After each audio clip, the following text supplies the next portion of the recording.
तो यहाँ का जाहिल गंजेड़ी सीएम योगी सरकार और मोदी सरकार ने थूक के चाटा है।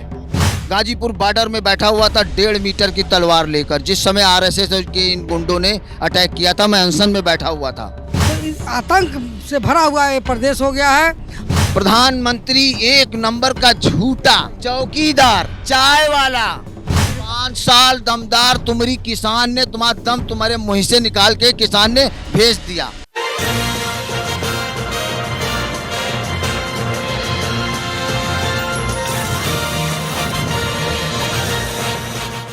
नमस्कार, आदित्य नाम है मेरा और आप डीएनपी इंडिया देख रहे हैं। मैं इस समय मौजूद हूँ लखनऊ के समाजवादी पार्टी के कार्यालय पे, जहाँ पे अभी अखिलेश यादव अपने यहाँ के जो जिला अध्यक्ष हैं हर जिले के, उन लोगों से बातचीत कर रहे थे और जो चुनाव होने वाला है आगामी विधानसभा चुनाव को देखते हुए उसके बारे में राय मुशावरा कर रहे थे हर जिले के लोगों से। तो यहाँ पे हमें एक योगी आदित्यनाथ के रूप में एक जन मिले जो कि कट्टर समाजवादी समर्थक बताए जा रहे थे। तो हमने सोचा कि इन लोगों से बातचीत किया जाए और ये जानने की कोशिश किया जाए कि आगामी विधानसभा चुनाव जो 2022 में उत्तर प्रदेश में होने वाला है उसमें इन लोगों का जोश कैसा है। क्या नाम है आपका? मेरा नाम सुरेश ठाकुर योद्धा है और मैं समाजवादी का एक छोटा सा कार्यकर्ता हूँ। छोटा सा कार्यकर्ता हैं आप, लेकिन आपकी यहाँ पे फैन फॉलोइंग ज्यादा देखी जा रही है। तभी से देखा जा रहा था कि आपके साथ लोग यहाँ पे फोटो खिंचवा रहे हैं। तो क्या इस बार योगी आदित्यनाथ के रूप में जो है वो योगी आदित्यनाथ को चुनाव हरवाने के लिए मादा रखते हैं? देखिए, ये लोग तो बहुत पहले हार चुके थे, मगर ये बेईमान और डाकू लोग हैं। इसलिए इनको हराने के लिए आज जो जन समूह इकट्ठा हुआ है, ये समाजवादी के प्रति अपनी आस्था दिखाने के लिए कि उत्तर प्रदेश का समस्त समाज, समस्त संगठन आपके साथ हैं और इन डाकुओं को अब की जैसे भी हो तन मन धन जंग बंग धंग इनको भगाया जाए। अच्छा, ये बताइए, आपने ये भगवा कलर का कपड़ा धारी किया हुआ है, ठीक। अब इसमें सवाल ये कि क्या आप सच में संत हैं या महज योगी आदित्यनाथ का रूप धारण किए? मैं भगवान बुद्ध का अनुयायी हूँ और ये वस्त्र भगवान बुद्ध ने ही प्राचीन काल में धारण किया था। ये मनुवादियों ने इस वस्त्र का जो है अपहरण करके, जैसे संविधान का अपहरण करके, ये तो एक नंबर के चोर डाकू लोग हैं। ये दूसरे की चीज़ को अपना बनाते हैं। जैसे उदाहरण के तौर पर किसान सम्राट राकेश टिकैत जी ने कहा था बक्कल उखाड़ देंगे, तो यहाँ का जाहिल गंजेड़ी सीएम बक्कल उखाड़ने की पैरवी उदाहरण दे रहा है। टिप्पणी नहीं, व्यक्तिगत टिप्पणी नहीं। अवश्य करूँगा। जो संविधान को नहीं मानेगा वो इंसान हमारे देश में किसी योग्य नहीं है। I like you, thank you, I like you. जन और मौजूद हैं, उन्होंने ये बताया कि आज जो किसान वापसी कर रहे हैं उनका यहाँ पे जो पोस्टर है उसको लाके यहाँ पे ये दिखा रहे हैं और यहाँ पे जो योगी जी के रूप में यहाँ पे हैं उनसे ये कह रहे हैं कि किसान विजय दिवस के रूप में आज का दिन को ये लोग मना रहे हैं, इसके लिए ये लेके आए हैं। हम इनसे भी बातचीत करेंगे। ये लेके आए हैं, क्या नाम है आपका? मेरा नाम कानपुर कवलजीत सिंह है, मैं कानपुर से आया हूँ। अच्छा, आज किसान वापसी कर रहे हैं, आप इस मुद्दे को लेके यहाँ पे पहुंचे हुए हैं। आज एक 378 दिन बाद किसान वापस जा रहे हैं। हम लोग के लिए गर्व का दिन है। आज योगी सरकार और मोदी सरकार ने थूक के चाटा है। ये आज किसानों की जीत नहीं, पूरे देश की जीत है। ये किसान वापसी हुई है साल भर के बाद, कैसा महसूस हो रहा है? बहुत ही हमको गर्व महसूस हो रहा है। जैसे 1947 में देश आजाद हुआ था, आज योगी मोदी का घर घमंड चूर करके किसान अपने घर को वापस जा रहे। आज एक हमारे बहुत ही गर्व का दिन है। राकेश टिकैत आपके नेता कह रहे थे कि एमएसपी जब तक उस पर कानून नहीं आती है तब तक वापसी नहीं होगी। अभी वो क्लियरली वापस नहीं हुआ है, अभी उस पर बस बातचीत कर रही है, लेकिन फिर वापस क्यों? वो वापस लेंगे। यूपी का चुनाव देख के उन्होंने किसान आंदोलन वापस ले लिया है और जब यूपी में बुरी तरह हारेंगे तो एमएसपी भी देंगे, क्योंकि वो दिल्ली भी हारने वाले हैं। ये ठाकुर जी कुछ और बात कहना चाहते हैं, बताइए। देखिए, किसानों का, मैं भी एक किसान का पुत्र हूँ और किसानों में सर्वप्रथम इस भारत को बचा लिया। धन्य है बाबा टिकैत जो ऐसे सम्राट राकेश टिकैत को जन्म दिया। मैं 27 तारीख को गाजीपुर बॉर्डर में बैठा हुआ था 1.5 मीटर की तलवार लेकर। जिस समय आरएसएस के इन गुंडों ने अटैक किया था, मैं अनशन में बैठा हुआ था 27 तारीख को, कि अब हमारे को देश की नहीं, भारत माता, ये जो देश है ना, धरती माता, इसकी रक्षा करने के लिए अपने बलिदानों को भी कुर्बान करना पड़े, कुर्बान कर दिया जाएगा। मगर ये डाकू कैसे कैसे षड्यंत्र रखते हैं।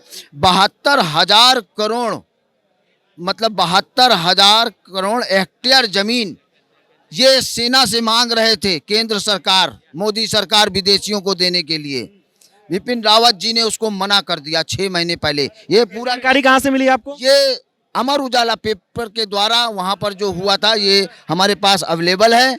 उसके माध्यम से ये लोगों ने, जैसे पुलवामा में अटैक करा करके केंद्र सरकार में सत्ता पे काबिज हुए हैं, उसी तरीके से ये हमारी विदेशी की जमीनों को रुकावट बन रहे विपिन रावत जी को क्रॉस कराया गया है। यदि इसकी जांच होती है निष्पक्ष, जैसे जज लोरा को मारा गया था, ये लोग डाकू हैं, डाकू।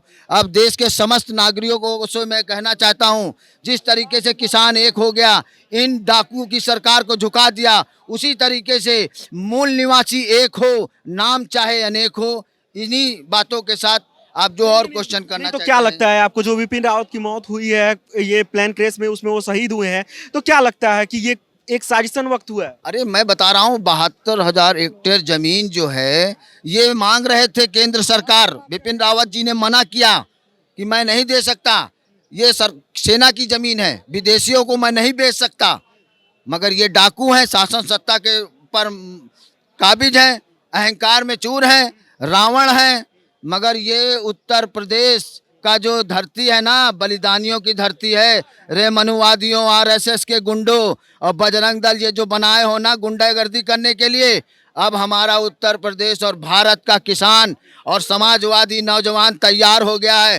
तुमको धरती में रहने नहीं देंगे। अगर संविधान से नहीं चलाओगे देश को तो तुमको बैठने नहीं देंगे। तुम कितनों को मरवाओगे? अच्छा, आपको नहीं लगता है कि ये इतने बड़े पद पे काबिज हैं प्रधानमंत्री, उनके ऊपर ऐसा आरोप लगाना क्या सही लग रहा है आपको? प्रधानमंत्री एक नंबर का झूठा चौकीदार, चाय वाला। प्रधानमंत्री पद को चलाने के लिए बहुत सी डिग्रियों को हासिल करना चाहिए, साइंस, मैथ, इन सब चीजों का अध्ययन करना चाहिए। परंतु ये अध्ययन ना करके चाय बेचने वाले को देश चलाने के लिए बेच दिया, जिसने हमारे देश को बेचना चालू कर दिया। हाँ, देखो ना उदाहरण, ये आपके सामने 15 लाख 2 करोड़ नौजवानों को नौकरी। बाद में वो तड़ीपाल बोलता है कि अरे ये तो जुमला है। आई एम राइट, बोलता है ना। काम दमदार की बात करती है भारतीय जनता 5 साल दमदार तुम्हारी किसान ने, तुम्हारा दम तुम्हारे मुंह से निकाल के किसान ने भेज दिया। तड़ीपार तू तो बोलता था ना ये आतंकवादी है। अब आतंकवादी बनना पड़ेगा अपने संविधान को और अपनी मट्टी की रक्षा करने के लिए। जय संविधान, जय समाजवाद, जय अखिलेश। धन्यवाद। यहाँ पे कुछ महिलाएं हैं मौजूद, उनसे भी बातचीत करते हैं। क्या नाम है आपका? बिंदा सैनी, जिलाध्यक्ष महिला सभा गोरखपुर। गोरखपुर से आई हैं आप योगी जी के मठ जहाँ पे है वहाँ से ताल्लुकात रखती हैं। गोरखपुर का माहौल क्या है? गोरखपुर की जनता त्राहिमाम कर रही है। अभी आपने देखा होगा कि एक व्यापारी की हत्या पुलिस द्वारा एक होटल में कर दी जाती है। एक लड़की जो छात्रा एग्जाम देने जाती है यूनिवर्सिटी में, उसकी हत्या करके उसको आत्महत्या करार कर दिया जाता है। तो इस सरकार से शुक्ला हत्याकांड भी इस समय बहुत प्रमुख रूप से इस समय गोरखपुर में फैला हुआ है। अंकुर शुक्ला हत्याकांड, अंकुर शुक्ला जो देखिए, हाँ, उसको लोग मार डाले। तो इस आतंक से भरा हुआ ये प्रदेश हो गया है। और अभी आप देखें कि जैसे माननीय राष्ट्रीय अध्यक्ष की रैलियाँ निकल रही हैं, उसमें जनता दौड़ के अपने आप जा रही है, बिना बुलाए, बिना पैसे, बिना साधन के। और एक तरफ हमारे मुख्यमंत्री प्रधानमंत्री आते हैं गोरखपुर में, और एक वीडियो वगैरह मैंने खुद लगाया था कि उसमें देखिए कि पैसा बांटा जा रहा है। तो गरीब जो वहाँ पे पैसा मांग रहे हैं, अरे घर चलो, घर चलो, घर तुम्हारा पैसा पहुँच जाएगा। इनको पैसे पे भीड़ नहीं मिल रही है। सरकार बनाने के लिए उत्तर प्रदेश की जनता आतुर है। आज किसानों ने देखिए इनको घुटने टेका दिए। अगर एक किसान, हमारे 700 किसान मर गए, उनके परिवार को कौन देखेगा? उनके उस परिवार को ये नौकरी दें और किसानों को मुआवजा दें, और अपने तभी जा करके एक कल्याण होगा इस प्रदेश और देश का। जनता परिवर्तन चाहती है, उत्तर प्रदेश की जनता परिवर्तन चाहती है, और 2022 में पूर्ण बहुमत की सरकार माननीय अखिलेश यादव जी की बनने जा रही है। ये लोग जो समाजवादी पार्टी की ऑफिस ये जो लखनऊ में है, यहाँ पे हम लोगों से बातचीत कर रहे थे। लोगों ने बताया कि आगामी विधानसभा चुनाव जो 2022 में उत्तर प्रदेश में होने वाला है, इसमें समाजवादी पार्टी एक बार फिर से उत्तर प्रदेश में सरकार बनाएगी। योगी सरकार जो इस समय उत्तर प्रदेश में काबिज है, उन लोगों से ये लोग खुश नहीं हैं।